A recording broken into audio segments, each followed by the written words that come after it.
125 वर्षाची परंपरा असलेले वाशिष्ठ चतुरात्र महासोमयाग, लातूर जिल्ह्यात प्रथमच. विविध सोमयागाची परंपरा कायम, 45वे यज्ञ लातूर जिल्ह्यात.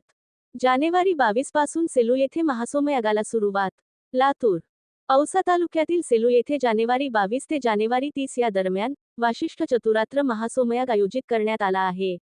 या सोमयागाची सेलू येथे जय्यत तयारी करण्यात आली असून यज्ञ सोहळ्याला लातूर जिल्ह्यातील भाविकांनी उपस्थित राहावे असे आवाहन यज्ञ समितीच्या वतीने करण्यात आले आहे. संपूर्ण भारत देशामध्ये 125 वर्षाची परंपरा आणि 3 पिढ्या कार्यरत असलेले अग्निहोत्री बहुसोमयागजी दीक्षित श्री यज्ञेश्वर रंगनाथ सेलुकर महाराज यांच्या अधिपत्याखाली होत असलेले 29वे यज्ञ पार पडत आहे. सेलू येथे जानेवारी 22 ते जानेवारी 29 या कालावधीमध्ये 9 दिवसाचा यज्ञ सोहळा पार पडत आहे. या यज्ञ सोहळ्याला औसा तालुक्यासह लातूर जिल्ह्यातील, महाराष्ट्रातील भाविकांनी उपस्थित राहावे असे आवाहन वाशिष्ठ चतुरात्र सोमयाग सेवा समिती व सेलू ग्रामस्थ मंडळीच्या वतीने करण्यात आले आहे.